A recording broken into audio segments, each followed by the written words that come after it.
இந்த வருடம் 1000 வருஷத்துல இந்த வாராகி பத்தி நினைக்கிறோம். இந்த 7 கன்னிமார்களை உருவாக்கும் போது 5ஆவதா உருவாக்கின கன்னிமார் தான் வாராகி அம்மா.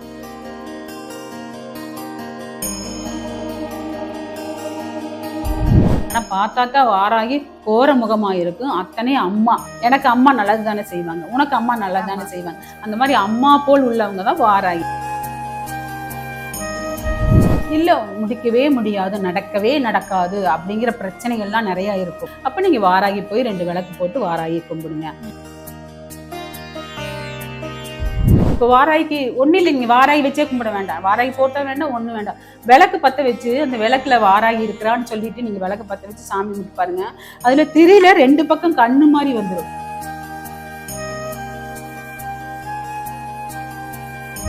அம்மா வந்து நீங்க இப்ப தன் புள்ள பண்ற தப்ப அம்மா பொறுத்துக்க மாட்டாளா?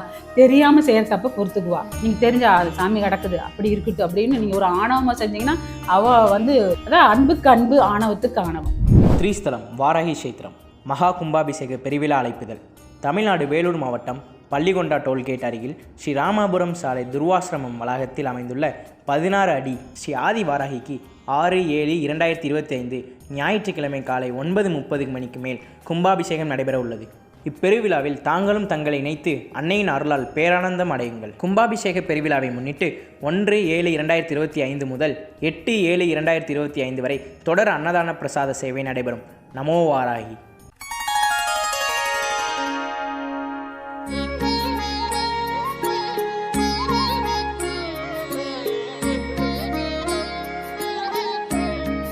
ஸ்ரீ வாராகி டிவி நேயர்களுக்கு வணக்கம். இன்றைய ஆன்மீக சிறப்பு நேர்காணல்ல வாஸ்து ஆசிரியர் ஏஎல்பி ஜோதிடர் டாக்டர் ஸ்ரீகுரு பத்ம மகாலிங்கம் மேம் தான் இருக்காங்க. வணக்கம் மேம். ஸ்ரீ வாராகி டிவி நேயர்கள் அனைவருக்கும் அன்பான வணக்கம். எப்படி இருக்கீங்கம்மா? நல்லா இருக்கேன் மேம். இந்த வருடம் வந்து வராகி அம்மனுக்கு ஆஷாட நவராத்திரி ரொம்பவே விசேஷமா கொண்டாடிட்டு இருக்காங்க எல்லாரும். ஸோ வராகி அம்மனுடைய சிறப்புகள் பத்தியும் பெருமைகள் பத்தியும் எங்க நேயர்களுக்காக பேச முடியுமா? அது என்னன்னா, வாராகி பத்தி பேசுறதுக்கு எனக்கு ஒரு வாய்ப்பு கிடைச்சதுக்கு முதல்ல நான் வாராகிக்கு தான் நன்றி சொல்லணும். சரிங்களா? ஏன்னா அது பேசுறதுக்கும் வந்து நமக்கு அவன் அருளால் அவன் தாள் வணங்கி அப்படிங்கிற மாதிரி அம்மாவோட அருள் இருந்தாதான் நான் அதை பேச முடியும். சரிங்களா? அது மாதிரி எனக்கு ஒரு சந்தர்ப்பம் கொடுத்ததுக்கு ரொம்ப நன்றி. உங்க சேனலுக்கு நன்றி, உங்களுக்கு நன்றி, வாராகிக்கு நன்றி. இப்போ எப்படின்னா முதல் வந்து ராஜராஜ சோழன் தான் வந்து வாராகியை வெளி உலகத்துக்கு அறிமுகப்படுத்துறாரு. இப்போ எங்க தாத்தா எனக்கு கதை சொல்லுவார். எப்படி கதை சொல்லுவாருன்னா, ராஜராஜ சோழன் பெரிய அரண்மனை, இவ்வளோ பெரிய அரண்மனை இருக்குது. அவர் விரும்பி கும்பிடுவார் சிவன். அந்த சிவனை வந்து கட்டுறதுக்கு நம்மளுக்கு வந்து ஒரு இடம் கிடைக்கலையே அப்படின்னு மிக வருத்தப்பட்டு கிட்டத்தட்ட 1 வாரமா அவர் உறங்காமல்னா தூங்காமல் முழிச்சுட்டே இருக்கிறாரு. அப்போ ஒரு சின்ன 1 வாரம் தூங்கலின்னு ஒரு சின்ன கண் அசைவு வருமில்ல, அந்த அசைகிற பட்சத்துல அவருக்கு வந்து ஒரு கனவுல வந்து ஒரு இளம் கன்னிப்பெண், உங்களை மாதிரி ஒரு இளம் கன்னிப்பெண் தோன்றி, அது தோன்றின போது பெண் அழகான பெண், முகம் மட்டும் பன்றி முகம். அவரு திடுக்குன்னு முடிச்சிட்டாரு. என்னடா இப்படி ஒரு சாமி, இப்படி ஒரு கன்னி நமக்கு கனவுல வந்திருக்காங்களே அப்படின்ட்டு முடிச்சுட்டு, சரி காலையில எந்திரிச்சு என்ன பண்றாருன்னா, ஒரு குருக்கள்கிட்ட போய் இதையெல்லாம் கேட்கலாம் அப்படின்ட்டு போறாரு. போய் கேட்டதையுமே குருக்கள்கிட்ட போய் கேட்க போகும்போது ஆப்போசிட்ல ஒரு பன்றி ஒண்ணு எதுக்கால வருது. இவரை பார்த்ததே ஓடுது. இவரும் அந்த பன்றி பின்னாடியே ஓடுறாரு. ஓடிட்டு இருக்கும்போது ஒரு இடத்துல நின்று 4 கீறல் கீறுது பன்றி. கீறிட்டு ஓடிடுது, மறைஞ்சிருது, ஒளியில மறைஞ்சிருது. அது வந்து சுவாமி அவங்களுக்கு, அது வாராகி அவங்களுக்கு ஐயாவுக்கு ராஜராஜ சோழனுக்கு கண்ணுக்கு கொடுத்தது காட்சி. அப்ப குருக்கள்கிட்ட கேட்கும்போது, உனக்கு வந்து விடிவு காலம் வந்துருச்சு, நீ எவ்வளவு வருத்தப்பட்டாய் அந்த சிவன் கோவில் கட்டணும்னு சொல்லிட்டு, உனக்கு சிவன் கோவில் கட்டுறதுக்கு உனக்கு ஒரு இடம் கிடைச்சிருக்கும், கண்டிப்பா கிடைக்கும் அப்படின்னு குருக்கள் சொல்லிட்டார். சரின்ட்டு இவர் வந்து வீட்டுல வந்து இருந்துட்டு ராணிகிட்ட சொல்லிட்டு இருக்கும்போது, அப்போ அந்த ஊர்லயே ஒரு அண்ணன் தம்பி 2 பேரும் தவம் பண்றாங்க அந்த ஒரு காட்டுக்குள்ள. அது வந்து இந்த சோழனுக்கு காதுக்கு போகுது, ராஜராஜ சோழனுக்கு காதுக்கு போகுது. காதுக்கு போனதையும் சரி பண்ணட்டும் அப்படின்னு சொன்னதையும் பிரம்மா கிட்ட என்ன வரம் கேட்கிறாங்கன்னா, அந்த 2 பசங்களும் சிம்பன் நிசிம்பன் பேர், அவங்க 2 பேரும் அண்ணன் தம்பி சகோதரர்கள். அவர் பிரம்மா கிட்ட என்ன வரம் கேட்டிருக்காங்கன்னா, கருவில் உண்டாகாத குழந்தை மூலமாக, ஒரு கன்னிப்பெண் மூலமாக எங்களுடைய உயிர் போகணும் அப்படின்னு வரம் கேட்கறாங்க. சாகா வரம் வேணும் அப்படின்னு கேட்கறதுக்கு பயந்துட்டு பிரம்மா கிட்ட கருவிலே உண்டாயிருக்கூடாது அந்த ஒரு பெண் குழந்தை, அந்த மாதிரி குழந்தை கிட்ட, கன்னி பெண் கிட்டதான் எங்க உயிர் போகணும் அப்படின்னு கேட்டதையும் பிரம்மா சரின்னு கொடுத்துட்றாரு அந்த வரத்தை. ஏன்னா அவருக்கு எல்லாமே தெரியுமே, அகில உலகமும் தெரியுமே அவருக்கு. அப்புறம் அப்படின்னு கொடுத்தது, வரத்தை கொடுத்தது, இவனுங்க என்ன நினைச்சுக்கிட்டானுங்க, நம்மளை யார் அழிக்க முடியும், கண்டிப்பா யாராலையும் அழிக்க முடியாது அப்படின்னு ஆக்ரோஷமா மேலோகம், கீழ்லோகம், நடுலோகம் 3 லோகத்தையும் ஒரு வாட்டி வதச்சிட்டாங்க. அதான் வரம் வாங்கிட்டாங்களே, சாகா வரம். அதனால நம்ம என்ன வேணா செய்யலாம். இந்த அக்குருமா அழுகுனித்தனம் என்னென்னமோ சொல்லுவாங்க அந்த காலத்துல. எல்லாம் அராஜகம் பண்ணி நின்றுட்டு இருக்கும்போது பார்வதி தோன்றா. பார்வதிக்கு பயங்கர கோபம் வந்துருச்சு. பார்வதி தோண்டி 7 கன்னிமார்களை உருவாக்குறா. இந்த 7 கன்னிமார்களை உருவாக்கும் போது 5ஆவதா உருவாக்குன கன்னிமார் தான் வாராகி அம்மா. இந்த வாராகி அம்மா என்ன பண்ணுவாங்க தெரியுங்களா, அவங்க வந்து காசி வந்து நடுராத்திரி, இப்பதான் உங்களுக்கு முன்னமே ஒரு கதை சொன்னேன், நடுராத்திரி காவல் காத்த தெய்வம். அது பாதாளத்துலதான் இருக்குமாமா. பாதாளத்தை காவல் காக்கிற தெய்வம், காசியை நடுருவுல காவல் காத்த தெய்வம் அது. அப்ப அந்த வாராகி என்ன பண்ணாங்க, இந்த 2 பசங்களையும், அந்த அக்குரம் பண்ணிட்டு இருந்த பசங்களை அழிச்சிட்டாங்க. யார் உருவாக்குனது? பார்வதி உருவாக்குனது. வரம் கொடுத்தது யாரு? பிரம்மன் கொடுத்துட்டாரு. அப்ப அந்த வாராகியால் அப்ப அவங்க வந்து கரு உண்டாகி பிறக்கலையில அந்த குழந்தை, அது வந்து வாராகி வந்து இப்படி அது யாரெல்லாம் தும்சம் பண்றாங்களோ அவங்களுக்கெல்லாம் பார்த்து வாராகி பொறுக்க மாட்டான். ஆனா பார்த்தாக்கா வாராகி கோர முகமா இருக்கும். அத்தனை அம்மா, எனக்கு அம்மா நல்லது தானே செய்வாங்க, உனக்கு அம்மா நல்லது தானே செய்வாங்க, அந்த மாதிரி அம்மா போல் உள்ளவங்க தான் வாராகி. அந்த மாதிரி வாராகி அவங்கள அழிச்சதையும் அப்போ ராஜராஜ சோழனுக்கு அந்த அந்த அந்த அரண்மனையில அந்த நாட்டுல எல்லா அழிவுகளும் முடிஞ்சு அமைதியானதையும் இப்ப ராஜராஜ சோழனுக்கு அந்த குருக்கள் சொல்றாரு, அந்த பன்றி கீறி விட்டுச்சுல அந்த இடத்துல நீ சிவன் கோயில் எழுப்பு அப்படின்னு. இப்ப ராஜராஜ சோழன் தான் 1000 வருடங்களுக்கு முன்னாடி அந்த கீரிய இடத்துல வந்து முதல் யாரை கட்டுறாருன்னா வாராகிக்கு தான் கோயில் கட்டுறாரு. அப்புறம் தான் சிவனுக்கே கோவில் கட்டுறாரு.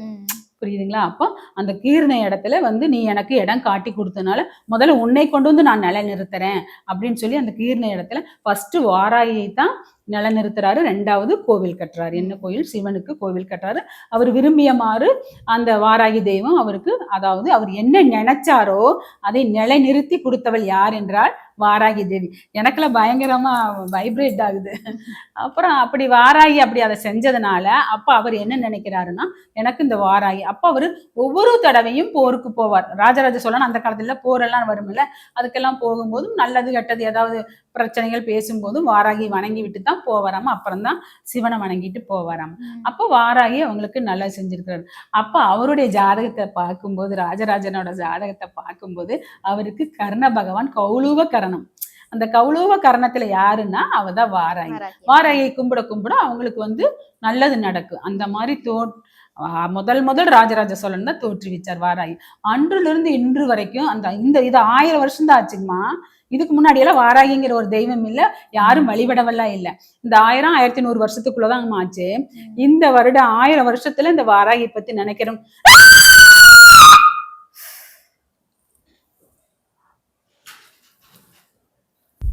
நிச்சயமா நீங்க பேசும்போதே உங்களை அறியாம உங்களுக்கே வராகி அம்மன் அருள் வந்துடுச்சு.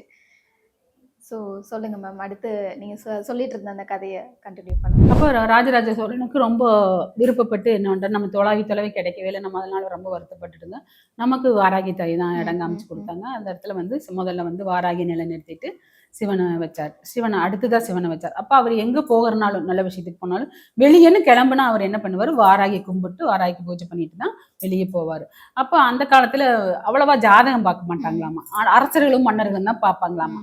அந்த தாத்தா சொல்லுவார், அந்த காலத்துல அவர்கிட்ட ராஜராஜ சோழனுக்கு ஜாதகம் பார்க்கும்போது கௌளுவ கரணத்துல அவர் பிறந்திருக்கிறாரு. அதனால அவருக்கு வாராகி வந்து வழிகாட்டி இருக்கிறா. காரிய சித்திக்கெல்லாம் கர்ண பகவான். அதனாலதான் நாங்க ஒரு ஜாதகம் பார்த்தோம்னா காரிய சித்தி, அப்ப ஒரு குழந்தை பிறக்கணும், ஒரு வீடு வாங்கணும், ஒரு வேலைக்கு போகணும், ஒரு ஏதாவது ஒண்ணு வேணும், காரிய சித்தி ஆகணும் அப்படின்னா இந்த கர்ண பகவானையும் யோகாதிபதியும் அது என்ன கிழமைன்னு அவங்களுடைய பர்த் சார்ட் பார்த்து நாங்க எடுத்து கொடுத்துருவோம். அதனாலதான் நாங்க இவ்வளவு சக்சஸா கொடுத்துட்டு இருக்கிறோம். எங்ககிட்ட ஜாதகம் பார்த்தாங்க திரும்ப எங்ககிட்டயே பார்ப்பாங்க, செயின் லிங்க் எங்ககிட்டயே பார்த்துட்டு இருப்பாங்க.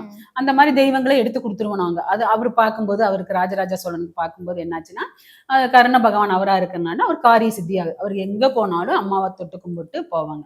இப்போ என்னுடைய கிளைண்ட்டுக்கு இப்படி கௌளவ கர்ணத்துல வந்தாங்கன்னா நான் வாராகி கும்பிடுங்கன்னு சொல்லுவேன்.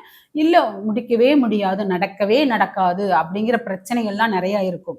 இப்போ 12ல இருந்து ஒரு கிரகம் திசை நடத்துச்சுன்னா அவங்களுக்கு வந்து விரயமாவே போயிட்டு இருக்கு வர்ற வருமானம். அப்ப நீங்க வாராகி போய் 2 விளக்கு போட்டு வாராகி கும்பிடுங்க. திரிஸ்தலம் வாராகி கஷேத்திரம் மகா கும்பாபிஷேக பெருவிழா அழைப்புதல். தமிழ்நாடு வேலூர் மாவட்டம் பள்ளிகொண்டா டோல்கேட் அருகில் ஸ்ரீ ராமாபுரம் சாலை துர்வாசிரமம் வளாகத்தில் அமைந்துள்ள 16 அடி ஸ்ரீ ஆதி வாராகிக்கு 6/7/2025 ஞாயிற்றுக்கிழமை காலை 9:30 மணிக்கு மேல் கும்பாபிஷேகம் நடைபெற உள்ளது. இப்பெருவிழாவில் தாங்களும் தங்களை இணைத்து அன்னையின் அருளால் பேரானந்தம் அடையுங்கள். கும்பாபிஷேக பெருவிழாவை முன்னிட்டு 1/7/2025 முதல் 8/7/2025 வரை தொடர் அன்னதான பிரசாத சேவை நடைபெறும். நமோ வாராகி. அப்ப நமக்கு யாராவது எதிரிக நம்ம வந்து வளரக்கூடாது அப்படின்னு நினைக்கிறாங்கன்னு வச்சுக்கோங்க. இப்ப நான் வளர்ந்துட்டு இருக்கேன், என்னை வளரக்கூடாதுன்னு நினைக்கிறவங்க நிறைய பேர் இருப்பாங்க, எனக்கு தெரியாமலே இருப்பாங்க. அப்போ ஒரு கைப்பிடி நிறைய சூடம் எடுத்துக்கணும். 108 சூடம் இருக்கணும். அதுல இல்லாட்டி ஒரு பாக்கெட் சூடம் வாங்கி வாராகி கோயில வளமா சுத்தணும். 9 சுத்தி, இடமா 9 சுத்தி அந்த சூடத்தை எடுத்துட்டு போய் வாராகி கோவில் இருந்து வெளியே போய் ஒரு ரோட்ல முன்னாடி வச்சு நம்ம பத்த வச்சிட்டோம்னா, அந்த நமக்கு கெடுதல் நினைக்கிறவங்க, நம்ம வளரக்கூடாதுன்னு நினைக்கிறவங்க தும்சமாயிருவாங்க. சாமி வந்து எப்படி தெரியுங்களா, அந்த வாராகி அம்மாக்கு அம்மா, அத்தைக்கு அத்தை, குழந்தைக்கு குழந்தை. நம்ம அவளை அன்பா அரவணைச்சு நம்ம சாமி கும்பிட்டோம்னா நம்ம கிட்ட அன்பா இருப்பா, அரவணைப்பா இருப்பா. நம்ம கிட்ட எவ்வளவு அன்பு காட்டணுமோ காட்டுவா. இப்படி நின்று ஒரு செகண்ட் நின்று வாராகி கிட்ட நின்று, வாராகி எனக்கு நாளைக்கு இது வேணும், இல்லை எனக்கு அது உன்னாலதான் முடியும், அம்மா நீ நடத்தி கொடுப்ப, எனக்கு நம்பிக்கை இருக்குது அப்படின்னு சொல்லி மனசார நம்ம நினைச்சிட்டு இப்ப தூங்கிட்டு காலையில எழுந்திரிச்சோம்னா அந்த காரியம் கண்டிப்பா சக்சஸ் ஆகும். நிச்சயமா மேம், நீங்க பேசும்போதே எமோஷனலா இருவீங்க, புரியுது. ஸோ உங்க வாழ்க்கையில ஏதாவது அற்புதங்கள் நடந்திருக்குல்ல, வராகி அம்மன் இந்த மாதிரி எல்லாம் அறிகுறிகள் நான் இருக்கேன் அப்படின்னு காமிச்சிருப்பாங்க, அந்த மாதிரி எக்ஸ்பீரியன்ஸ்? கண்டிப்பா அதை சொல்லியே ஆகணும். நான் எப்படின்னா 1999 எனக்கு ஒரு தாத்தா வாராகி சிலை, தஞ்சாவூர் போயிட்டு வந்தேன் ஜாமி, வாராகி சிலை ஒன்று வாங்கிட்டு வந்தேன்னு கொடுத்தாரு. அப்போ எனக்குலாம் அப்போ கொஞ்சம் ஒரு மெச்சூர்டும் இல்லை, அது வாங்கினா பொம்மையாட்ட வாங்கினதையும் கொண்டு சாமி ஸ்டாண்டில் வச்சுட்டேன் நான். இப்போ எங்கள் மெய்டு, நான் அப்போ 1999 பழனியில் ஒரு ஆஃபீஸ் போட்டிருக்கிறேன், வாஸ்து ஆஃபீஸ் போட்டிருக்கிறேன். அப்போ மெய்டு வந்து காலையில் வந்து எல்லாம் தொடச்சி கிடச்சி எல்லாம் வைப்பாங்க.